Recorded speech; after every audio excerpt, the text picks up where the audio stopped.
आपण डाव मालिकेच्या आजच्या भागामध्ये आपण पाहणार आहोत की किरण आणि त्यासोबत बाहेर आता कान्हा भेटलेले असतात आणि कान्हाना आता या सगळ्या गोष्टी सांगून टाकतो. म्हणजेच काय तर कान्हाला आता सरकारने जो स्पाय कॅमेरा दिलेला असतो ना त्याबद्दल कान्हा सांगत असतो. तर किरण म्हणत असतो की तुझं जगणं ना खरंच त्या सरकारने खूप जास्त मुश्किल करून ठेवलेलं आहे. म्हणजे तुला धड काहीच करता येत नाहीये. बघितलंस ना काय मरण आहे रे तुझं. असं बोलूनच ना तो त्याला बोलत असतो की मग आता तू उद्या काय करणार आहेस, काही ठरवलं आहेस का.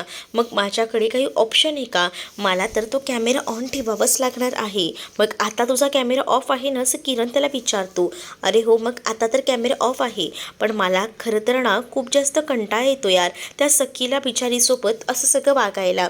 कारण ती सखी ना खरंच खूप चांगली आहे आणि तिच्यासोबत हे असं वागणं ना मला बिलकुलही आवडत नाही आणि म्हणूनच मला कसं तरी वाटतं तिच्यासोबत हे असं वागायला. मग आता किरण त्याला म्हणतो की आपल्याकडे सुद्धा काही ऑप्शन नाही आहे, तुला तसंच वागावं लागणार आहे. कारण तुलाही माहिती आहे की याआधी तू किती त्रास सहन केला आहेस, ते कसे दिवस काढले असते. त्यामुळे तुला आता तिला त्रास हा द्यावाच लागेल असं देखील आता किरण सखीला म्हणतो. पण माझं सखीने काहीच वाईट केलेलं नाही की तिच्या वाईटावर मला हे सगळं काही करावं लागत आहे. पण काय करशील, सरकारने तुला या सगळ्या गोष्टी करायला सांगितल्या आहेत म्हटल्यावर आता तुला या सगळ्या गोष्टी कराव्याच लागणार आहेत. तुझ्याकडे दुसरा कोणताही ऑप्शन नाही आहे, एवढंही लक्षात असू दे. दुसरीकडे आता छान अशी सखी तयार झालेली असते. सखीने साडी वगैरे नेसलेली असते आणि त्याच वेळेला ना आता सखीने पदर वगैरे लावलेला नसतो, कारण तिचा मागे हात पिनला जात नसतो आणि म्हणूनच ना ती अशीच एकटी बसलेली असते आणि स्वतःची तयारी वगैरे करून घेते. कान्हा सखीला बघतो आणि सखीला मदत हवी आहे का असं विचारतो. त्यावर सखी मला मदत नको आहे असं सांगते. पण आता कान्हाला माहिती असतं की सखी उगाचच हे बोलते, कारण तिला ना कोणाची मदत घ्यायची नाही आहे, हे फक्त नाटक असतं. म्हणूनच तो म्हणतो की पिन लागला नसेलच ना, बरोबर ना. मग आता समोरून असं काहीतरी बोलावं ना की द्याल का जरा पिन लावून, मी काही दिला नसता का. अरे देईनच की मी पण पिन लावून असं बोलून आहे ना आता तो मात्र तिला म्हणत असतो. या सगळ्या गोष्टीवर ना सखी त्याच्यासोबत भांडू लागते आणि म्हणत असते की राहू दे हां राहू दे, मी माझ्या गोष्टी मॅनेज करू शकते. अच्छा, मग आता पदर लावता आला नाही आहे त्याचं काय. पदर तर येतच नाही आहे ना. तेच जर एखाद्या व्यक्तीने प्रेमात म्हटलं की ओ जरा मला हे लावून देता का, मग मी का नाही लावून देणार. मग आता सखीकडे ऑप्शन उरत नाही. सखीला नाईलाजास्तव कानाला सांगावंच लागतं की प्लीज आता तू मला हे लावून दे म्हणून. मग आता सखीला कान्हा जेव्हा लावून देत असतो ना तेव्हा मात्र आता सखी थोडी अनकम्फर्टेबल झालेली असते. कारण सखीला कळत नसतं की काय करावं ते, कारण सखीसोबत हे सगळं फर्स्ट टाईमच घडत होतं. पण आता ह्या गोष्टी ना सखीसोबत घडत असल्या तरी सखीला या गोष्टी एकदमच वेगळ्या वाटत असतात. जसं की टिपिकल नवरा बायकोप्रमाणे आता कान्हा तिची सगळीकडनं बाजू घेत असतो, तिला सावरत असतो. आता तिचा पदर लावून देत असताना सुद्धा तिने त्या पदराच्या निर्यासुद्धा काढलेल्या नसतात. पण या सगळ्यामध्ये सुद्धा तिला मदत करायला हा कान्हा असतोच. कान्हा तिचा एक एक पदर हातात धरत तिला पूर्णपणे व्यवस्थित पदर पिनअप करून देतो आणि त्यामुळे ना आता सखीला बरं वाटतं. सखीला असं वाटत होतं की तिला या गोष्टी जमणार नाहीत, पण या गोष्टी बरोबर कान्हाने जमवून आणलेले असतात आणि सखीला व्यवस्थित जो पिन आहे तो लावूनही दिलेला असतो आणि तिचा पदरही व्यवस्थित सेट केलेला असतो आणि त्यामुळे ना आता सखी खूपच जास्त खुश असते. आणि त्यानंतर सखी आता स्वतःला आरशामध्ये निहाळत असते. तेव्हा मात्र तिचा पदर आणि ह्या सगळ्या गोष्टी ती व्यवस्थित बघते. तर आता या सगळ्या गोष्टी लागल्यामुळे तिला आता खूप जास्त आनंद झालेला असतो. तर दुसरीकडे सखी लाजत असते, कारण कान्हा ना आरशातूनच तिचं कौतुक करत असतो.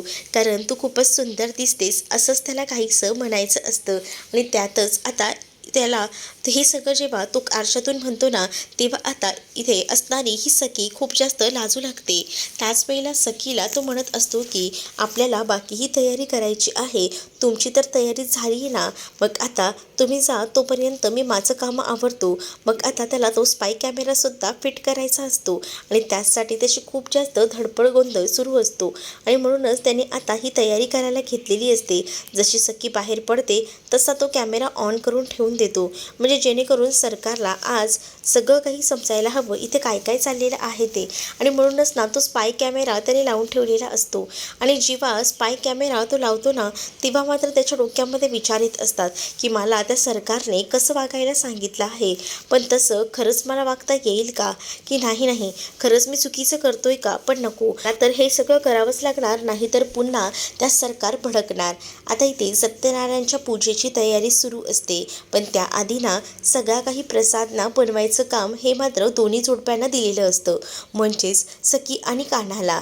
आणि सखी आता जेव्हा साडी वगैरे नेसून बाहेर येते ना, तेव्हा सखीवरना मात्र आता नजर बायकांची हटत नसते. आणि सखीचं कौतुक करतात.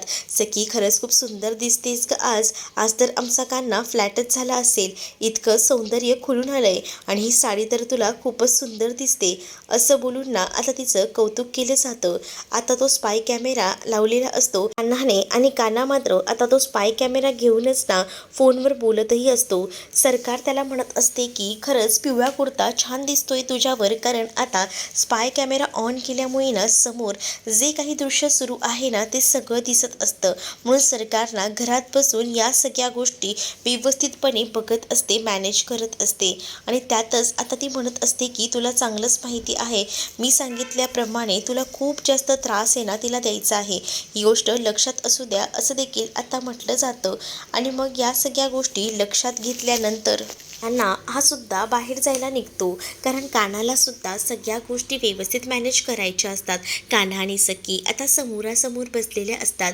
सखीला आता तो सगळा प्रसाद करायचा असतो आणि कान्हाची सुद्धा मदत घ्यायची असते, पण कान्हा ना तिला आता बिलकुलही मदत करत नसतो, कारण कान्हाला मदत करायची नाही असं डायरेक्टली सरकारने सांगितलेलं असतं. जेव्हा ती जास्तीचा घाम गाळेल ना तेव्हा तिला खरी किंमत कळेल.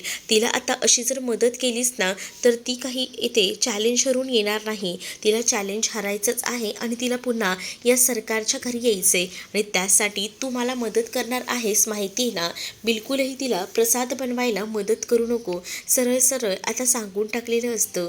आणि जेव्हा या सगळ्या गोष्टी सांगून टाकल्या जातात ना तेव्हा मात्र आता की एकटीच प्रसाद बनवत असते. आणि जेव्हा सखी एकटीच प्रसाद बनवते ना तेव्हा ती कानाला म्हणत असते की तू जराही मला मदत करणार नाहीयेस का. कानाच्या तोंडून काही शब्द फुटत नसतात, कारण सरकारने पूर्णपणे त्याला कठपुतली करून ठेवलेलं असतं.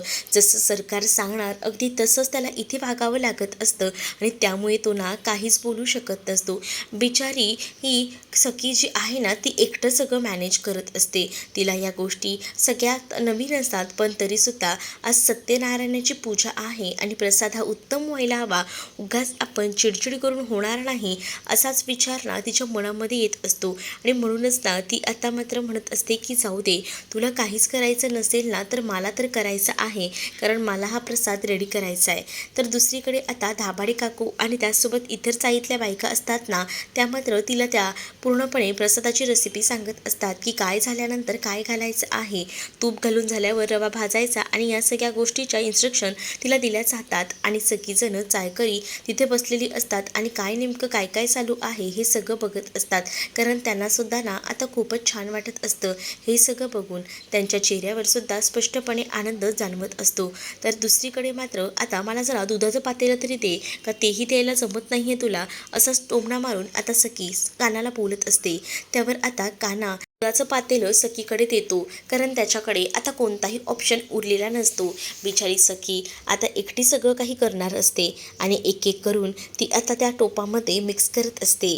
बिचारी सखी हे सगळं एकटं मॅनेज करत असताना तिला असं वाटत असतं की तिला ह्या कानाने मदत करावी, पण सरकारने ना कानाला इतकं मॅनेज करून ठेवलेलं असतं ना की ती सरकार जे बोलेल तेच कान्हा ऐकत असतो. बिचारी आपली की हे सगळं एकटं मॅनेज करत असते, तिला ह्या सगळ्या गोष्टी जमत नसतात, या सगळ्या गोष्टी तिच्यासाठी नवीन असतात, पण काय करणार, काही ऑप्शन आहे का, काहीच ऑप्शन तिच्याकडे उरलेला नसतो. बिचारीला हे सगळं एकटीलाच करावं लागतं. आता हे सगळं लाईव्ह टेलिकास्ट जे आहे ते मात्र बघण्याचा कार्यक्रम सरकारचं सुरू असतं. सरकार मात्र अगदी ऐटीतच बसलेली असते आणि ती आता हे सगळं बघत असते. तर का इथे सखीला तो चमचा नीट पकडता येत नसतो, कारण ना तिला आता एवढं मोठा काविलता पकडून एवढा सगळा प्रसाद मॅनेज करायचा, एवढ्या मोठ्या टोपातला तो जमत नसतो. तरीसुद्धा बिचारी कसं कसं मॅनेज करत असते, कारण तिला होणारा त्रास आणि या सगळ्या गोष्टी ना खूपच भयंकर असतात. आणि त्यामुळेच ना आता मात्र कळत नसतं की काय करावं ते. पण दुसरीकडे किरणला तो सांगू लागतो की जरा फॅन ऑन करणार, म्हणजे सखीला गरम झालं आहे हे त्याच्या लक्षात येतो. आणि मग सखीसाठी निदान आपण मदत करत नाही आहे म्हटल्यावर आपण तिला फॅनची तरी हवा द्यायला हवी. नसताना किरणला फॅन ऑन करण्यासाठी सांगितलेलं असतं. फॅन जसा ऑन होतो ना तशी आता सखीला हवा लागू लागते आणि सखीला आता बरंही वाटू लागतं. पण दुसरीकडे मात्र तू फॅन का ऑन करायला सांगितलास, तिला जरा गरमीत तडपडू दे, त्याशिवाय थोडी ना तिला इकडच्या महालाची किंमत कळणार आहे. फॅन बंद कर पहिल्यांदा, मग काय. पुन्हा एकदा कठपुतलीच्या बावल्याप्रमाणे कानाला सरकारच्या इशाऱ्यावर नाचावंच लागतं. मग पुन्हा आता त्याला तो फॅन बंद करायला किरणला सांगावं लागतं. आणि त्याच वेळेला आता तो जरा ॲरोगंटपणे बोलत असतो. हे सगळं काही ना बरोबर ओळखून इकडे सखी असते. सखीला कळतं की ह्याचं नक्कीच काहीतरी चाललेलं आहे आणि हे सगळं काही सरकारच्याच इशाऱ्यावरही सुरू असेल असा काहीसा समजही तिच्या डोक्यामध्ये असतो.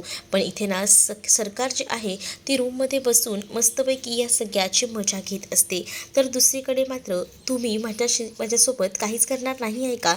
नाही नाही, तू कर, तुला जमतंय ना, तू करू शकतेस, असं बोलून तिला ना आता हे सगळं करण्यासाठी तो भाग पाडत असतो. बिचारी सखी का नाईलाजास्तव सगळ्या काही गोष्टी करते. सरकार आता मस्त ऐटीत बसून या सगळ्या गोष्टीचा आनंद घेत असते, कारण आहे ना तिला आता हा त्रास बघवत असतो. कारण तिला हेच वाटत असतं की जास्तीत जास्त त्रास आहे ना सखीला व्हायला हवा आणि अगदी तसा त्रास होतोय म्हटल्यावर ही काही आता जास्त दिवस त्या चाळीत राहत नसते. चॅलेंज संपायच्या आतच ही चाळीत येणार हे पूर्णपणे आता तिला माहिती झालेलं असतं आणि म्हणूनच ना सरकार खूप जास्त खुश असते. तर दुसरीकडे मात्र प्रसाद वगैरे सगळं काही बनवून झालेलं असतं आणि प्रसादाचा घमघमाट इतका सुटलेला असतो ना की भयंकर मस्त असा घमघमाट सगळीकडे सुटलेला असतो.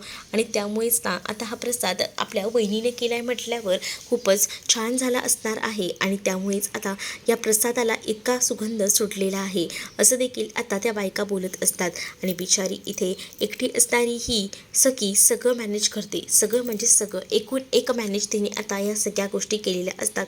आणि त्यामुळेच ना तिचा प्रसाद तर बनवून होतो. आता चाळकरी मुलंसुद्धा खूप जास्त खुश असतात, कारण सखीने हे सगळं करून दाखवलेलं असतं अगदी कमी वेळामध्ये.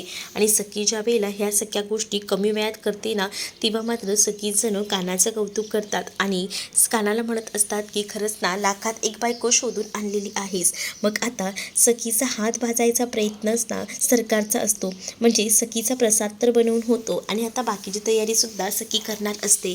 मग आता तिचा हात भाजायचा म्हणजे कसं, तिचा जर हात भाजला ना तर ती पुढच्या कोणत्याही गोष्टी करू शकणार नाही, पूजेला सुद्धा बसू शकणार नाही. हाच यामागचा उद्दिष्ट सरकारचा असतो. सरकारने आता त्याला सांगितलेलं असतं भास तिचा हात. तेवढ्यातच ना सखी तिकडनं आवाज देत म्हणत असते की अहो ऐकताय का, मला ना जरा चमचा द्या ना. आणि मग ती आता चमचा मागते आणि त्या चमच्याचा मागचा भाग चांगलाच गरम कर आणि मग तिच्या हातात दे, म्हणजे कसा तिला चांगला चटका लागेल आणि तेव्हा ती लगेच धावत पळत इकडेच येईल तिच्या महालात. मग असं तुला करावंच लागेल. मग आता त्या सरकारने सांगितलेल्या सगळ्या गोष्टी ना इकडे मात्र काना ऐकत असतो, पण कानाला ना आता या सगळ्या गोष्टीचा खूपच जास्त राग येत असतो, कारण या सगळ्या गोष्टी खूप चुकीच्या आहेत. आतापर्यंत जो काही त्रास देत होता तो तिथपर्यंत ठीक होता आणि आता हे चटके वगैरे, त्यामुळे कानाला या सगळ्या गोष्टी सहन होत नाही. आणि त्याला ना मेन म्हणजे सखीची खूप जास्त काळजी वाटत असते. सखीला आपण त्रास देणार आणि ऑलरेडी ती आता त्या अपघातामधून उतरलेली होती आणि त्यातच तिच्या हाताला चटका देणं म्हणजे किती चुकीचं आहे ना, असाच विचार ना आता मात्र कानाच्या डोक्यामध्ये येत असतो. कानाने आता पूर्णपणे तो चमचा तापवलेला असतो, तर सखी त्याला म्हणत असते की काय रे, तुला मी सांगितलं होतं ना, दे ना पटकन दे, आपल्याला करायचं आहे पुढचा स्वयंपाक, दे पटकन. आणि असं बोलून ती आता त्याच्याकडनं चमचा मागत असते. पण दुसरीकडे मात्र मुद्दामूनच ना या सगळ्याचा जो काही टेलिकास्ट एपिसोड इकडे होत असतो ना त्या सरकारच्या घरात, तो पूर्णपणे बंद करायचं काम या कानाने अचूक पद्धतीने केलेलं असतं. कारण आहे ना त्याला ना आता काही झालं तरीसुद्धा हे शिक्षा द्यायची नसते सखीला. सखीच्या हाताला चटका लागू द्यायचा नसतो आणि त्यामुळे तो चटका स्वतःहून स्वतःच्या हाताला करून घेतो आणि त्यामुळे सगळीच जण बिथरतात की काय झालं आहे आणि ती इकडे तिकडे पाहू लागतात. तोपर्यंत इकडे कॅमेरा ऑफ झालेला असतो. म्हणूनच ती विचार करते की कसं काय हे सगळं ऑफ झालं, आता हे चालू होणार नाही आहे, काय झालं बघा, तू बरोबर नाही केलेस का नाही, असा देखील विचार ना आता तिच्या डोक्यामध्ये येत असतो. तर दुसरीकडे आपल्याला पाहायला मिळतं की खूप जास्त हाताला चटका जो आहे तो मात्र कानाला लागलेला असतो आणि कानाला लागलेला चटका बघूनच ना आता मात्र सखी बिथरते आणि सखी इकडे तिकडे पाहू लागते. सखी आता म्हणत असते की हे सगळं माझ्यामुळे होतंय ना, सॉरी. पण त्यानंतर मात्र आता इकडे गौतम जो आहे तो सरकार नाही आहे ह्याचा विचार करूनच तो मात्र आता तिच्या रूममध्ये जायचं ठरवतो आणि जेव्हा तिच्या रूममध्ये जाऊन झडती घ्यायचं ठरवतो ना तेव्हा मात्र आता तिथे आलेली असते त्याची बायको आणि त्याची बायको येऊन त्याला थांबवायचा प्रयत्न करत असते. मग तो तिच्यावर ओरडतो आणि म्हणतो की तू काही सरकार बनायला बघतेस का, जिकडे जायचं आहे तिकडे तुला यायचंच असतं माझ्या मागे, जा पहिले इकडनं. आणि त्यानंतर तो आपल्या बायकोला तिकडनं घालवून देतो कारण त्याला तर सरकारच्या रूममध्ये जाऊन सगळ्याचा शोध घ्यायचा असतो आणि म्हणूनच मागचा पुढचा विचार न करता त्याने मात्र आता खूपच जास्त ओरडलेलं असतं त्याच्या बायकोला आणि त्याची बायको ही आता त्याच्याकडे रागात बघत असते कारण तो तसा बोललेलाच होता. पण आता मात्र गौतम जो आहे ना तो पटकन रूममध्ये जातो आणि सगळ्याचा शोध घेऊ लागतो. रूममध्ये गेल्यानंतर त्याला आता एक गोष्ट लक्षात येते की आपण आधी कपाटामध्ये सगळं काही चेक करूया. त्या फाईलमधनं एक फोटो खाली पडतो आणि त्या फोटोवर अशी चुकीची खूण असते. तर दुसरीकडे मात्र इथे सखी त्या असं कानाच्या हाताला पूर्णपणे मलम लावून देत असते आणि समोर पंखाही सुरू असतो. पंखा आधी बंद असतो पण आता सखी किरणला सांगून खास कानासाठी पंखा ऑन करते आणि तेवढ्यातच ना सरकारची एंट्री झालेली असते. सरकारला पाहिल्यानंतर इकडे मात्र कानाला खूप मोठा धक्का बसतो कारण कान्हाने तो स्पाय कॅमेरा मुद्दामून ऑफ केला होता कारण त्याला वाटत नव्हतं की त्याने सखीला झटका द्यावा म्हणून आणि म्हणूनच त्याने हे सगळं काही केलं. भागामध्ये आपल्याला पाहायला मिळतं कान्हा आता सखीला बघत असतो की सखी त्याच्या जवळ आली आणि सरकारला ही गोष्ट आवडत नाही आहे. तर दुसरीकडे मात्र आता पाहायला मिळतं गौतम हा सरकारच्या रूममध्ये जाऊन सगळ्याचा तपास घेतो. त्यावेळेला त्याला तो फोटो सापडतो पण त्या फोटोवर असलेली खूण यामुळे त्याला काही आता समजत नसतं की हे सगळं काय चाललेलं आहे. दुसरीकडे आता सरकार आणि कान्हा एकमेकांसमोर असतात तर कान्हा आणि सरकार बोलत असतात. तर सरकार म्हणत असते की काही झालं ना तरीसुद्धा या सखीला असा त्रास दे ना, असा त्रास दे की ती लवकरात लवकर घरी यायला हवी, जेवढा त्रास देता येईल ना तेवढा त्रास द्यायला बघ, असं देखील आता म्हटलं जात असतं की हो मी प्रयत्न करतोय, मला जितकं जमतं ना तेवढं मी करतो. आता सखी आणि कान्हा दोघंही जण पूजेला बसलेले असतात आणि त्यावेळेला आता सखी आता अशीच बसलेली असताना कान्हा मात्र तिच्या गळ्यात मंगळसूत्र वगैरे घालून देतो आणि त्यामुळेच आता सगळीजणं पाहतच राहतात. तर दुसरीकडे मात्र आता सरकार आपल्या डोळ्याला जे लेन्स लावत असते ना ते लेन्सही आता सापडलेले असतात. ते मात्र गौतम विचार करतो आणि सरकारला नेमकी रूममध्ये आलेली असते आणि त्यामुळे गौतमला लपावं लागतं. तुम्हाला हा भाग कसा वाटला हे कमेंटमध्ये मला नक्कीच सांगा आणि अशाच नवनवीन भागांसाठी आपल्या चॅनलला सबस्क्राईब नक्कीच करा. चला तर मग भेटूया पुढच्या भागामध्ये. तोपर्यंत टाटा बाय. व्हिडिओ आवडला असेल तर व्हिडिओला लाईक करायला विसरू नका.